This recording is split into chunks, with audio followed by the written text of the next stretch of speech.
마태복음 16장 20절은 예수님의 전반부 사역을 이야기하고 있어요. 21절부터는 후반부 사역을 이야기하고 있는데 21절에 있는 말씀에 보면 이때로부터 예수 그리스도께서 자기가 예루살렘에 올라가 장로들과 대제사장들과 서기관들에게 많은 고난을 받고 죽임을 당하고 제3일에 살아나야 할 것을 제자들에게 비로소 나타내시니 이렇게 시작해요. 그러니까 21절부터가 예수님의 사역의 후반부인데 그 후반부는 십자가 사역을 아주 직접적으로 말씀하신다는 거예요. 제자들에게 예수님이 말씀하신 것은 사람을 낚는 어부가 되리라 이렇게 얘기하세요. 사람을 낚는 어부의 방법을 볼까? 그것은 후반부에 자기 십자가를 지고 주님을 쫓아가는 것이 사람을 낚는 어부의 방법이에요. 그러니까 앞에는 결과를 말씀하셨고 뒤에는 그 사람이 이 사람을 낚는 어부가 되는 방법에 대한 이야기를 하시는 거죠. 사람들은 결과를 보니까 너무 멋있어 보이잖아요. 물고기를 낚는 사람들이 사람을 낚는 어부가 되겠다. 이게 차원이 달라지는 거죠. 그런데 그 차원이 달라지는 결과는 반드시 이 방법은 자기 희생과 자기 헌신과 자기 부인을 통해서 이루어진다는 것을 말씀하고 있는 거죠. 그래서 예수님은 십자가의 삶을 우리에게 말씀하시기 위해서 드디어 주님이 몸으로 그 말씀을 해주시는 거죠. 전반부는 주로 기적과 이적과 또 그 기적과 이적을 통한 표적으로 우리에게 말씀하시는데 그 표적을 직접적으로 몸으로 보여주시는 것이 십자가의 사역이었습니다. 그래서 우리가 기독교는 말의 종교죠. 말씀의 종교입니다.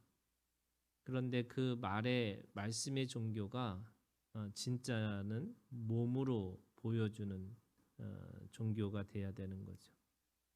그래서 말씀이 실제가 되는 거, 눈으로 보고 귀로 듣고 손으로 만진 바 되어지는 것이 기독교의 이 능력입니다.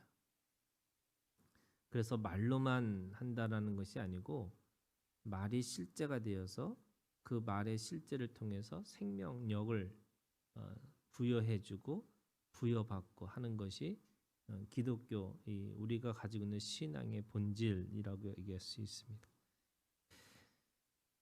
16장의 오늘 말씀에 보면 바리새인과 사두개인들이 와서 예수님을 시험하여 하늘로부터 오는 표적 보이기를 청하니 이렇게 얘기하고 있어요. 유대인들은 표적을 구한다고 그랬잖아요.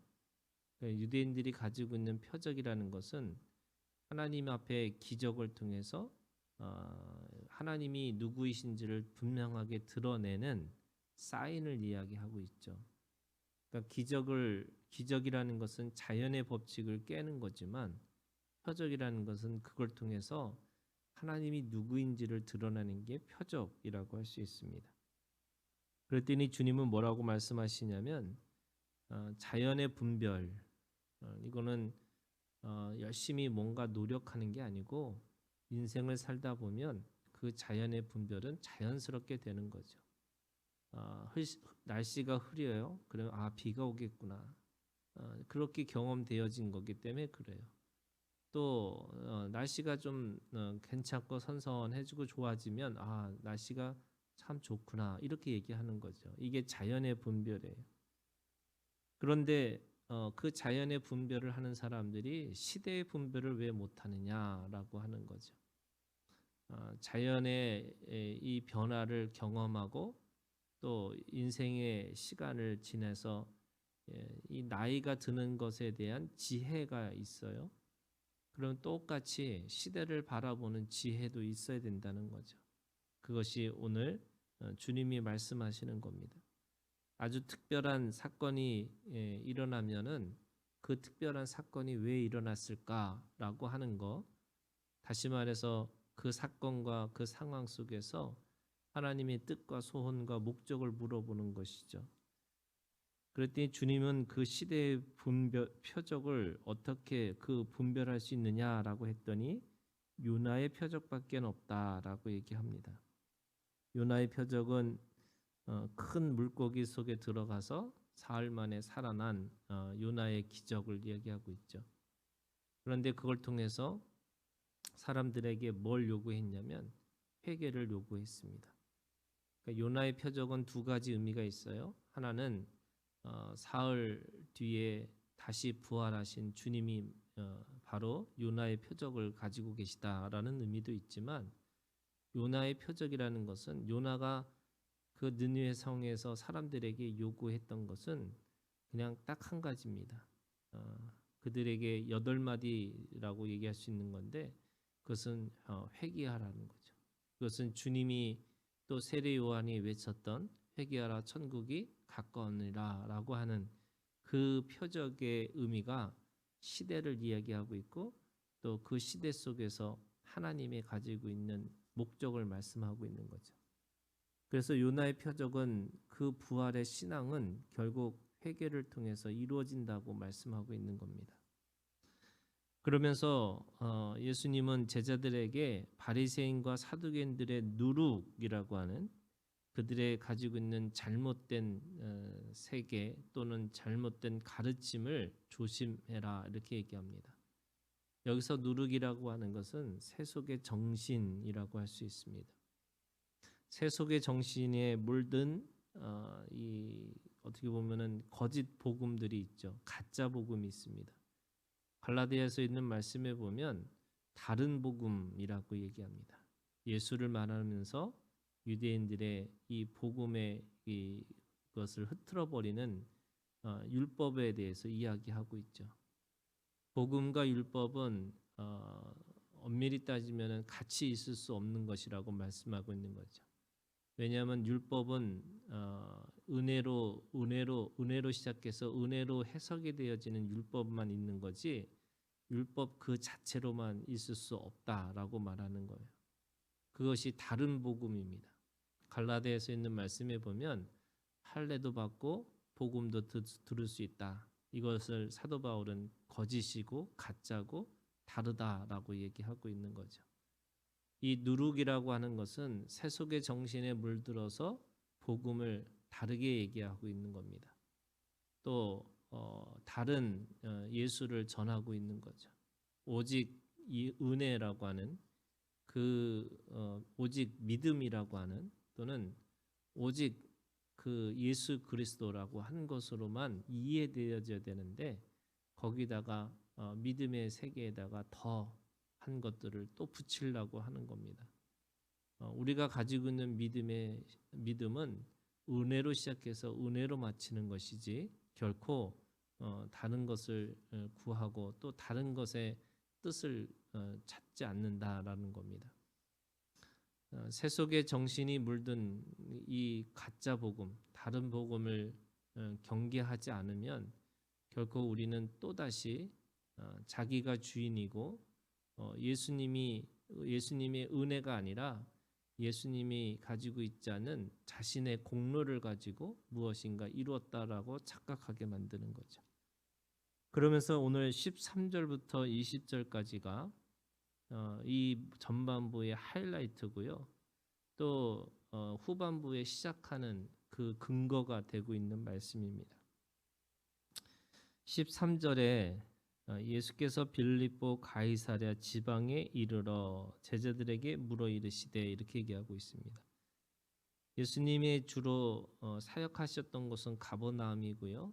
그리고 갈릴리를 중심으로 한 도시들이었습니다.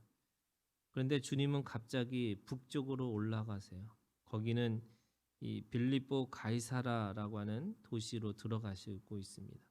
이 가이사라라고 하는 것은 영어로 시저를 얘기하고 있어요. 그러니까 황제의 도시에 들어가서 주님은 예수님이 나를 누구라 하느냐라고 묻는 거죠. 황제의 도시라고 하는 말은 그 황제의 이름을 붙일 만큼 대단하다는 거예요. 건물도 대단해야 되는 거고요. 거기에 사는 사람들도 대단한 거고요. 거기에는 또 이방의 신들을 섬기는 신전도 있었을 뿐만 아니라 이 시저라고 하는 살아있는 하나님의 아들이죠. 신의 아들입니다. 그 신의 아들의 동상이 반드시 있어야 되는 것이 이 시저의 도시입니다. 그러니까 빌립이라고 하는 시저의 도시에 들어가서 주님이 묵고 있는 거죠. 그러니까 가난한 동네 또 아무것도 없는 동네에서 주님이 물으시면서 얘들아 나를 누구라 하느냐라고 묻지 않으시고 대단한 도시와 이 살아있는 신의 아들이라고 하는 이 동상 앞에서 주님이 묵고 있는 겁니다. 그 말은 이 세속의 정신에 물든 가장 최고의 그 도시에 들어가서 주님이 예수님이 제자들에게 묻고 있는 거죠. 그랬더니 그 제자들이 얘기합니다. 더러는 사람들이 뭐라고 그러냐면 더러는 세례 요한이고 더러는 엘리야고 어떠는 예레미야나 선지자 중에 하나라. 대단한 대접을 하고 있는 거죠. 그래도 우리는 아무것도 없어도 이 로마의 황제가 가지고 있는 군사가 없고 또 그런 지적인 수준이 없고 또 보기에도 아름다운 것이 흠모할 만한 것이 아무것도 없는 주님이라고 할지라도 당신은 하나님의 말씀을 가지고 있는 선지자입니다라고 고백하고 있는 겁니다. 그런데 너희는 나를 누구라 하느냐라고 다시 물으세요. 그랬더니 시몬 베드로가 대답하는 이르되 주는 그리스도시요 살아계신 하나님의 아들이시니이다. 당신이 정말로 메시아고 당신이 정말로 살아계신 하나님의 아들이라고 이렇게 고백하고 있습니다. 그래서 16장 16절은 어떻게 보면은 가장 위대한 고백이고요. 그 위대한 고백 위에 하나님의 교회라고 하는 교회 공동체를 그 가운데서 세우시겠다고 말씀하고 있는 거죠. 17절에 예수께서 대답하여 이르시되 바 요나 시몬아 이렇게 얘기했어요. 이 요나의 아들 시몬이라고 얘기하고 있는 거죠. 네가 복이 있도다. 이를 내게 알게 한 이는 혈육이 아니고 하늘에 계신 내 아버지시나. 혈육이라고 하는 육신의 눈으로는 죽었다 깨도 그렇게 고백할 수 없는 거라는 거예요. 이것은 위로부터 오는 하나님의 영이 아니면 또 하나님 아버지가 가르쳐주지 않았으면 절대로 알 수 없는 것이라고 이야기하고 있는 거죠. 그러면서 너는 베드로라. 내가 이 반석 위에 이 베드로라고 하는 이 사람이 아니고요. 사실은 이 천주교는 그거를 사람으로 인정해서 베드로라고 하는 이 사도의 계승권으로 이야기하고 있는 겁니다. 그런데 사실은 베드로라고 하는 사람에게 있는 게 아니고 16장 16절에 이 베드로의 고백이라는 거죠. 이 고백 위에 내 교회를 세우리니 음부의 권세가 이기지 못할 것이다. 이렇게 말씀하고 있습니다. 교회라고 하는 것은 복음서에 이 말씀밖에 없습니다. 그러니까 교회라고 하는 공동체, 예수를 쫓아가는 이 교회 공동체를 주님이 세우시겠는데 이 베드로의 고백 위에 세워진 교회가 가지고 있는 특징을 오늘 이 말씀 안에 세 가지로 얘기하고 있습니다. 첫 번째는 18절에 내 교회를 세우리니라고 했어요. 그래서 모든 이 교회라고 하는 공동체는 주님의 것입니다. 그러니까 주님의 소유를 분명하게 하고 있는 거죠. 주님의 소유라고 하는 것은 주님의 핏값으로 주님이 죽으심으로 창의 옆에 창에 찔리심으로 인해서 나온 것이 교회라고 얘기하고 있습니다. 그래서 아담의 갈빗대에서 하와가 나왔듯이 예수 그리스도의 이 창에 찔린 옆구리의 피를 통해서 만들어진 것이 교회라고 얘기하고 있는 거죠.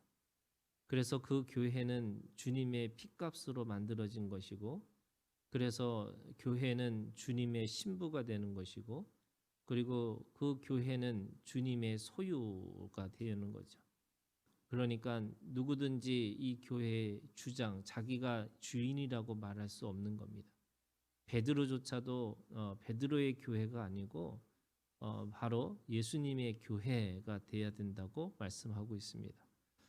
두 번째는 음부의 권세가 이기지 못하리라 이렇게 얘기합니다. 이 음부의 권세라는 것은 죽음을 말하고 있습니다. 그래서 in Christ 예수 그리스도 안에 있고 in church 교회 안에 있으면 절대로 죽음을 맛보지 않고 영원한 생명을 소유하는 존재가 된다고 말씀하고 있습니다. 죽음이라고 하는 것은 시작과 끝을 말하는데 사실은 기독교인들에게는 시작과 끝이 아니라 영원성입니다. 그래서 그 죽음의 음부의 권세라고 하는 죽음의 그림자조차도 없는 거고 또 예수 그리스도 안에 있고 교회 안에 있으면 절대로 그 악한 영이 건들 수 없을 것이라고 말씀하고 있는 거죠. 그리고 세 번째입니다. 이게 사실은 교회가 가지고 있는 최고의 능력 중에 하나가 이 천국 열쇠를 가지고 있다라고 얘기합니다. 19절에 있는 말씀에 내가 천국 열쇠를 네게 주리니 네가 땅에서 무엇이든지 매면 하늘에서도 매일 것이요 네가 땅에서도 무엇이든지 풀면 하늘에서도 풀리라. 이 천국 열쇠가 이 교회가 가지고 있는 능력이라고 얘기하고 있죠. 그러니까 주님의 피값으로 만들어진 교회이고 또 그렇기 때문에 주님의 부활의 능력을 가지고 사망의 권세가 틈타지 않는 것이 교회인데 가장 중요한 것은 이 세상을 살아가면서 우리에게 주신 능력이 천국 열쇠의 능력입니다. 이것을 천주교에서는 사제가 죄를 고해성서를 받아서 이 죄를 사해 주는 능력이라고 생각하는 건데 사실은 이 개신교는 그거를 전도하고 선교하고 증인의 삶으로 이야기하고 있는 겁니다. 하나님의 나라는 어디로부터 시작되느냐? 예수님으로부터 시작해서 제자들을 통해서 이 교회 안에 있는 바로 예수님을 쫓아가는 사람들, 그 교회를 통해서 증언의 삶을 살 수 있도록 만들어 주셨다는 겁니다. 천국 열쇠는 내가 가지고 있는 이 세상에서 하나님의 나라에서 살 수 있는 능력을 우리에게 주셨다고 말씀하고 있습니다. 우리가 죽어서 천국 가는 게 아니고 내가 오늘 예수 그리스도의 복음을 전하고 증언하고 살아가면은 그것이 오늘 우리 가운데 하나님의 나라가 눈으로 보여지는 가시적인 하나님의 나라로 보여진다고 말씀하고 있습니다. 그것이 오늘 우리에게 주어진 천국 열쇠인 거예요. 우리가 풀고 우리가 매고 풀고 매는 하나님의 나라의 역사가 우리 가운데 있다고 말씀하고 있는 겁니다. 그래서 예루살렘과 온 유대와 사마리아와 땅끝까지 이르러 내 증인이 되리라고 하는 사실은 우리에게 최고의 이 능력 중에 하나는 우리의 입을 벌려서 복음을 전할 수 있는 거고 또 우리의 발걸음을 통해서 누군가에게 이 복된 소식을 전하는 것이고 또 그 입으로 전하고 발로 전해서 그것을 통해서 하나님의 나라가 오늘 우리 가운데 아주 분명하게 드러나고 나타날 수 있을 것이라고 그렇게 말씀하고 있는 겁니다. 그게 오늘 우리에게 증인의 삶이고 그 증인의 삶은 증언자가 되라고 말씀하고 있는 거죠. 그래서 오늘 우리에게 가지고 있는 이 교회의 사명, 생명을 생명력으로 또 생명을 낳는 공동체로 그렇게 계속해서 자라나는 것으로 바로 예수 그리스도를 통해서 하나님의 나라가 교회를 통해서 나타나라고 그렇게 말씀하고 있습니다. 오늘도 이 말씀을 기억하시면서 증인의 삶으로 또 증언하는 자가 되는 우리의 삶이 되기를 주님의 이름으로 축원합니다. 주기도문으로 마치겠습니다. 하늘에 계신 우리 아버지여, 이름이 거룩히 여김을 받으시오며 나라가 임하옵시며 뜻이 하늘에서 이루어진 것 같이 땅에서도 이루어지이다. 오늘 우리에게 일용할 양식을 주시옵고 우리가 우리에게 죄진 자를 사하여 준 것 같이 우리 죄를 사하여 주시옵고 우리를 시험에 들게 하지 마시옵고 다만 악에서 구하시옵소서. 나라와 권세와 영광이 아버지께 영원히 쌓옵나이다. 아멘.